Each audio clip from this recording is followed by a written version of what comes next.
기도드리겠습니다. 사랑과 은혜가 풍성하신 아버지 하나님, 사순절의 5번째 4월 첫 주일에 이 예배당으로 이끌어 주셔서 너무도 감사드리고, 이 예배당을 통해 주님의 사랑과 은혜를 경험하며 우리의 영혼이 치유받고 갈 수 있는 예배가 되게 하여 주시옵소서. 겨울에 눈이 녹고 봄이 와서 꽃들이 활짝 폈는데 요즘 우리들은 왜 이렇게 마음이 무거운 걸까요? 갑작스러운 산불과 지진으로 인해 많은 사람들이 생명과 터전을 잃고 고통 속에 있습니다. 이들의 마음을 위로하여 주시고 절망 가운데서도 희망을 잃지 않게 하여 주시옵소서. 주님, 또한 정치는 혼란스럽고 경제는 어렵습니다. 정서적으로 금전적으로 고통받는 분들을 위로하여 주시옵소서. 세계 곳곳에서는 아직도 총성이 끊이지 않고 수많은 귀중한 목숨들이 희생되고 있습니다. 참으로 안타까운 일이 아닐 수 없습니다. 주님, 이 세상을 지켜주시옵소서. 평화가 찾아오고 회개의 역사가 일어나게 하여 주시옵소서. 그리고 우리들의 마음에 무너진 성벽을 재건하여 주시옵소서. 저희들 모두는 어느덧 무딘 칼날처럼 세상의 소용돌이 속에 그냥 지켜만 보고 있습니다. 주님, 날성검이 되어 수동적인 모습에서 능동적인 모습으로 세상의 등불이 되고 주님이 바라는 세상의 선봉장이 되게 하여 주시옵소서. 또한 한결교회 공동 기도문의 내용처럼 날마다 말씀을 가까이 하고 기도가 생명이고 호흡임을 알고 예배를 통해서 우리의 갈급한 심령에 성령의 단비를 내려주시옵소서. 기적의 역사보다 우리들의 갈급함으로 주님을 부르짖게 하시고, 또한 성령님, 우리를 붙잡아 주시옵소서. 하나님, 단위에 세우신 목사님, 오늘 귀한 말씀의 능력 주시옵시고, 한결교회를 위하여, 목회자를 위하여, 예배를 위하여, 다음 세대를 위하여, 나라를 위하여, 동산 모임을 위하여 우리 모든 성도님들이 관심을 갖고 하나된 공동체가 될 수 있도록 바라면서 거룩하신 주 예수 그리스도 이름으로 기도드립니다. 아멘.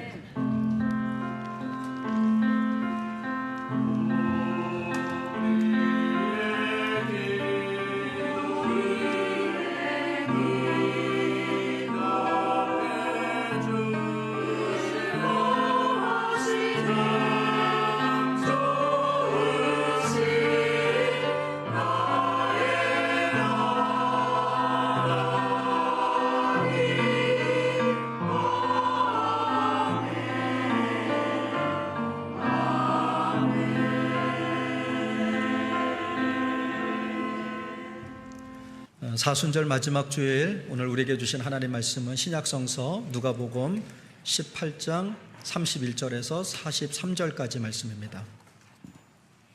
누가복음 18장 31절에서 43절까지 말씀입니다. 신약성경 127면에 있습니다. 다 찾으셨으면 저와 여러분이 한 절씩 교독하시고 마지막 절은 합독하실 때 살아계신 하나님의 음성을 들으실 수 있기를 바랍니다. 예수께서 12 제자를 데리시고 이르시되, 보라, 우리가 예루살렘으로 올라가노니 선지자들을 통하여 기록된 모든 것이 인자에게 응하리라. 인자가 이방인들에게 넘겨져 희롱을 당하고 능욕을 당하고 침뱉음을 당하겠으며, 그들은 채찍질하고 그를 죽일 것이나 그는 3일 만에 살아나리라 하시되, 제자들이 이것을 하나도 깨닫지 못하였으니 그 말씀이 감치였으므로 그들이 그 이르신 바를 알지 못하였더라. 여리고에 가까이 가셨을 때에 한 맹인이 길가에 앉아 구걸하다가 무리가 지나감을 듣고 이 무슨 일이냐고 물은데, 그들이 나사렛 예수께서 지나가신다 하니 맹인이 외쳐 이르되, 다윗의 자손 예수여, 나를 불쌍히 여기소서 하거늘. 앞서가는 자들이 그를 꾸짖어 잠잠하라 하되 그가 더욱 크게 소리질러 다윗의 자손이여 나를 불쌍히 여기소서 하는지라. 예수께서 머물러 서서 명하여 데려오라 하셨더니 그가 가까이 올매 물어 이르시되 내게 무엇을 하여 주기를 원하느냐 이르되 주여 보기를 원하나이다. 예수께서 그에게 이르시되 보라 내 믿음이 너를 구원하였느니라 하시매 곧 보게 되어 하나님께 영광을 돌리며 예수를 따르니 백성이 다 이를 보고 하나님을 찬양하니라. 아멘. 이는 살아계신 하나님의 말씀입니다. 이 시간 시온 찬양대에 찬양 읽겠습니다.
아멘.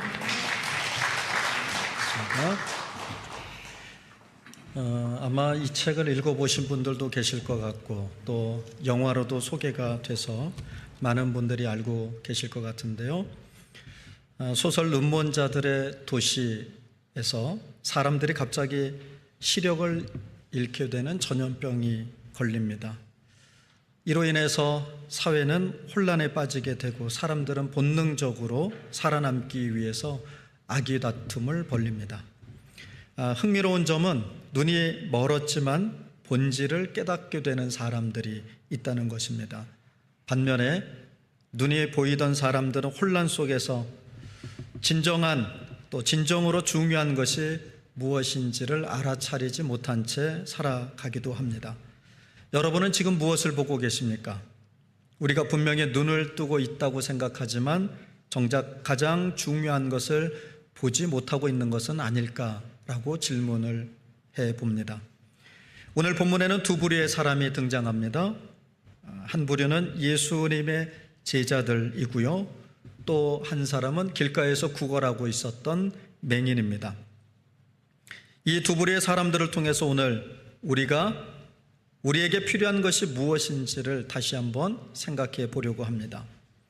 먼저는 눈이 보이지 않지만 영적으로 눈을 뜬 사람들이 있다라는 겁니다.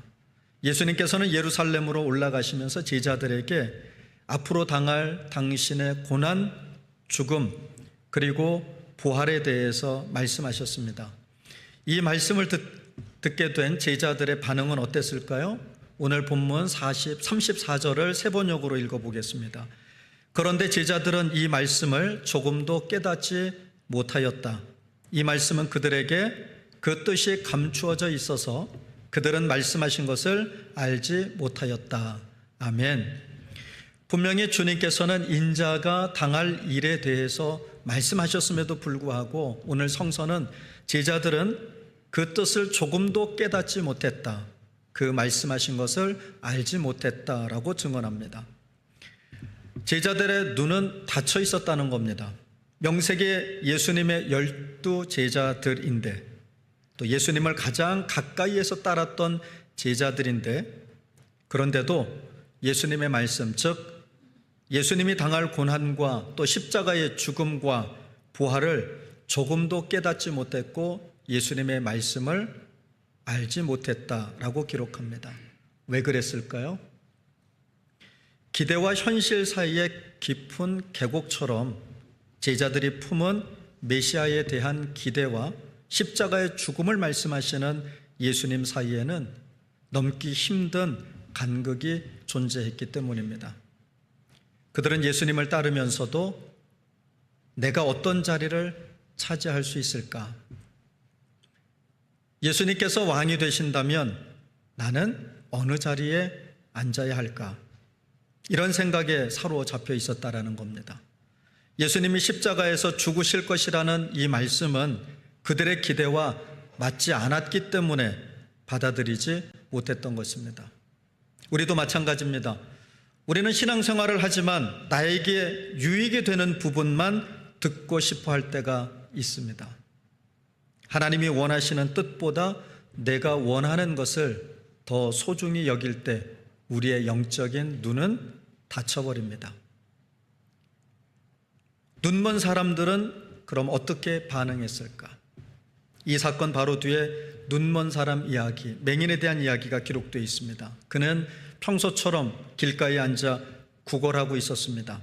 그런데 그의 귀에 예수님께서 지나가신다라는 소리가 들려옵니다. 그때 눈먼 사람은 이렇게 반응합니다. 38절로 39절을 제가 세 번역으로 읽어보겠습니다.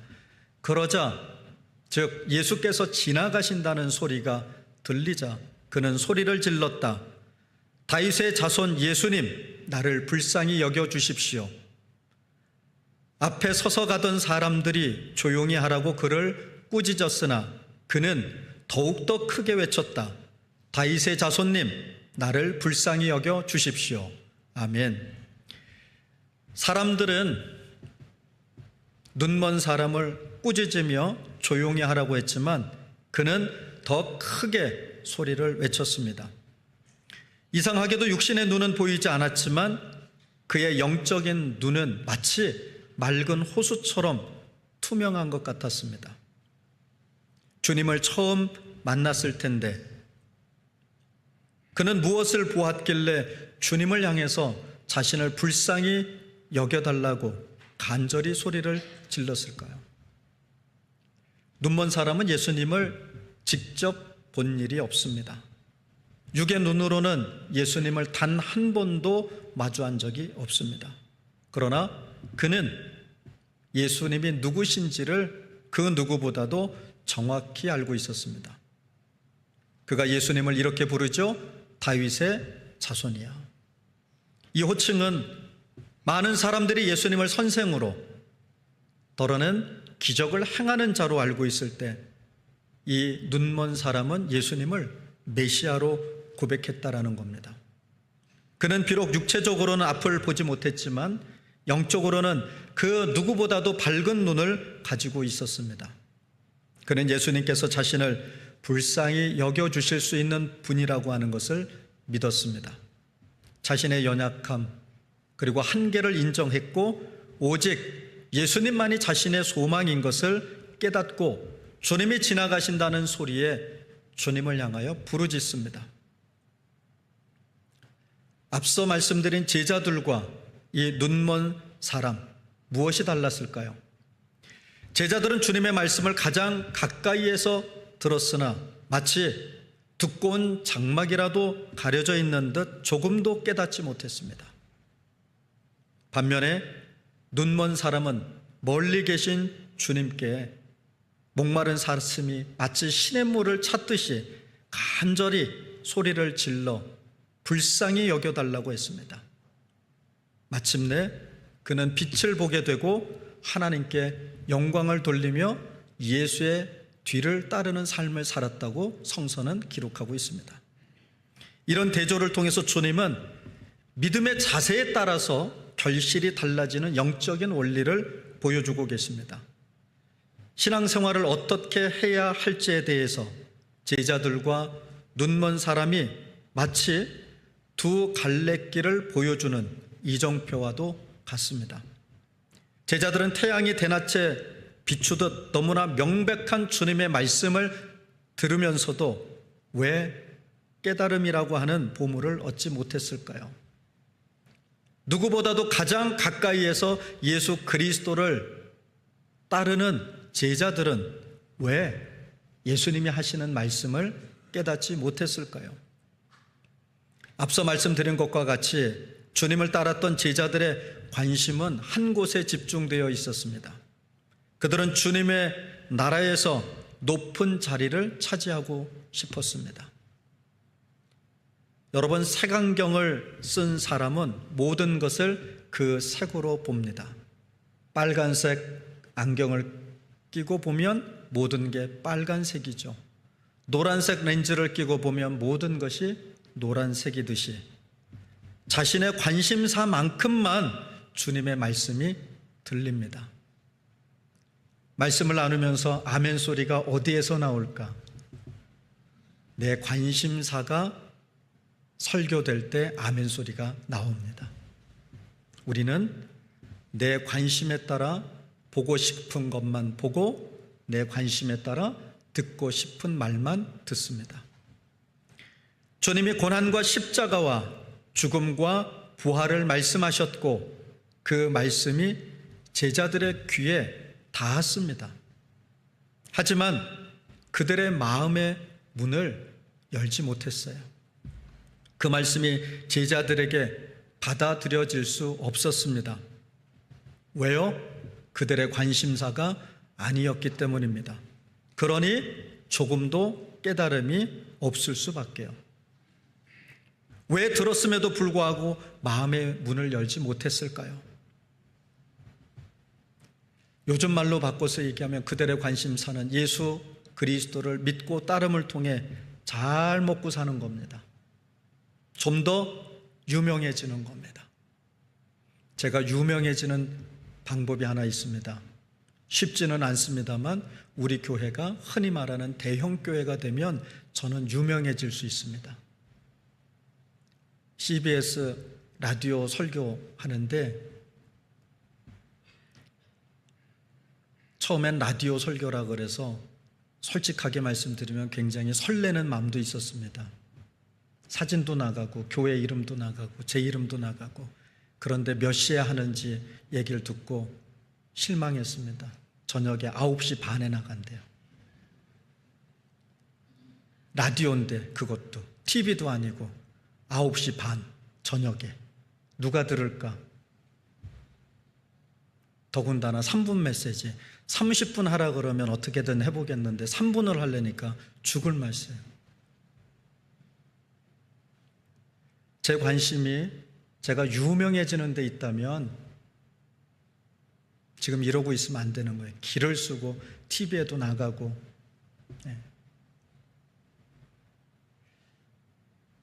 제자들의 관심이 세상에서 성공하는 것, 좀 높은 자리에 앉는 것, 이런 것에만 관심이 있다면 이는 밭을 갈지 않고 씨앗을 뿌리는 것과 같다라는 얘기예요. 그런 마음 상태를 갖고 있다면 성경을 아무리 읽고 묵상을 한들 주님의 말씀을 제대로 이해할 수 없습니다. 열심히 교회 다니고 또 열심히 교회에서 봉사하고 헌신하고 최선을 다해서 내 처지와 형편을 가리지 않고 주님 앞에 헌금을 해도 이는 바다를 항해하면서 수많은, 아니 온 천지가 물이지만 내 목마름을 해결해 줄 수 있는 물 한 모금을 구할 수 없는 뱃사람과도 같습니다. 조금도 깨닫지 못하는 안타까운 상태에서 벗어날 수가 없다라는 거예요. 그렇다면 우리가 커지고 유명해지고 또 높아지고 잘 먹고 잘 사는 것에 관심을 갖는 이유가 뭘까요? 그 이유는 분명합니다. 자신이 눈먼 상태에 있다라는 걸 깨닫지 못하기 때문입니다. 다른 말로 얘기하면 지금 내 자신이 영적으로 죽어가고 있다라고 하는 것을 알지 못하기 때문입니다. 더러는 이미 구원을 받았으니 이제 주님의 십자가와 부활의 능력으로 새로운 피조물이 되었으니 더 커져야 된다, 더 잘 돼야 된다, 더 높아지고 더 유명해져야 되고 더 부유해져야 한다라고 스스로 생각하는 겁니다. 그런데 여러분, 우리가 그렇게 생각하는 순간 위험한 함정에 빠지게 됩니다. 주님의 말씀을 조금도 깨닫지 못하는 상태가 됩니다. 이는 마치 뿌리 없는 나무에서 열매를 구하는 것과도 같습니다. 그런데 안타깝게도 오늘날 이런 교인들이 교회에 많습니다. 어떻게 해야 이런 상태에서 벗어나 올바른 깨달음을 갖고 참된 신앙의 삶을 살아갈 수 있을까요? 눈먼 사람에게서 우리는 그 비결을 배우게 됩니다. 제자들은 예수님을 따라다녔지만 그들의 마음이 세상적인 기대에 가려져 있었습니다. 반면에 눈먼 사람은 세상의 그 어떤 것과도 바꿀 수 없기에 또 그 어떤 것도 바라볼 수 없기에 오직 예수님만 바라봤다라는 거예요.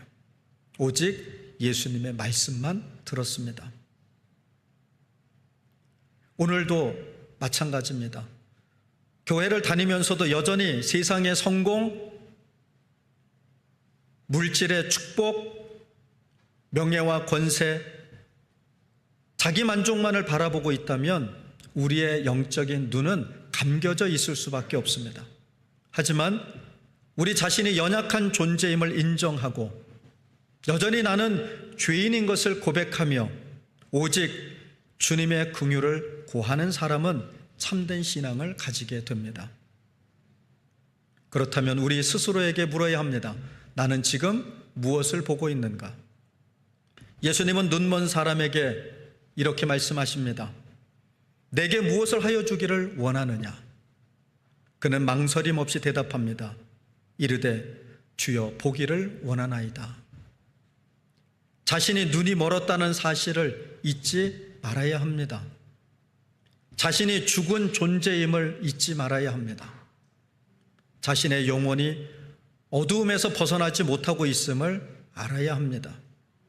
그리고 내 영이, 그리고 그 영을 담고 있는 내 육이 살기 위해서 우리는 주님께 주의 긍휼을 구해야 합니다. 이것이 인생에서 가장 중요하다라고 하는 것을 잊지 말아야 합니다.